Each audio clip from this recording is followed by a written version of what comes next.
Idinaos sa probinsya ng Pangasinan ang 54th CNLCSA Invitational Swim Series o ang Central Northern Luzon Car Swimming Coaches Association. Ito ay sa pakikipagtulungan ng Provincial Government Office, Pangasinan Swim Team at Speedo Philippines.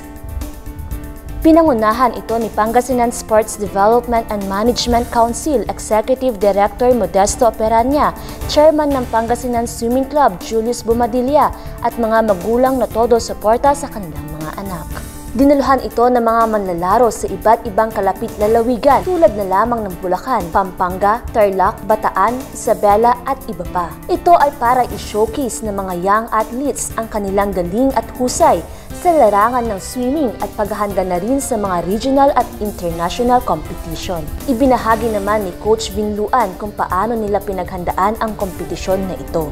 Members po natin, everyday po nagtitrainings sa Narciso every afternoon after ng classes nila. That is Monday to Saturday po. Usually it takes around 2 to 3 hours.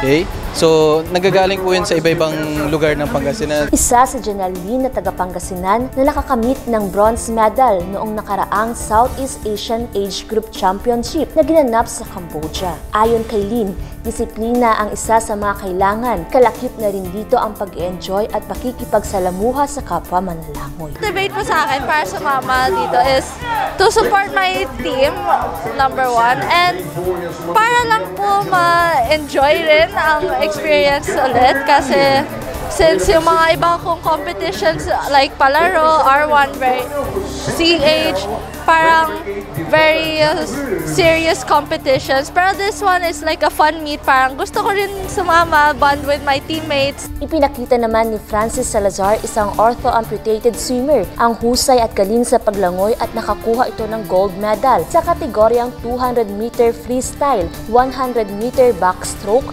50-meter butterfly, 50-meter backstroke at 50-meter freestyle.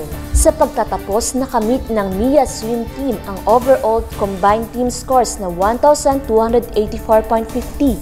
Pangalawa ang Balon Dagupan Swim Team na nakakuha ng 1,237 points at ang Tarlac Mako Shark Swim Team na may score na 928.50. Buong puso namang nagpapasalamat ang chairman ng CNLCSA sa Provincial Government ng Pangasinan. Kay Governor Amado Espino, Gob, maraming salamat sa paggamit ng facilities nyo. Maraming salamat din sa pag-accommodate sa amin. Wala po kami masabi kung hindi salamat po.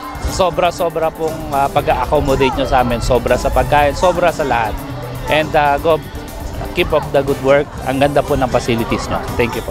Ang pamahalaang panlalawigan ng Pangasinan sa pamumuno ni Governor Amado Pogi I. Espino III ay buong pusong sumusuporta sa mga ganitong aktibidad upang mapaunlad palalo ang galing ng mga taga-Pangasinan sa larangan ng sports. Niza Ivana Ferrer para sa Capital News TV.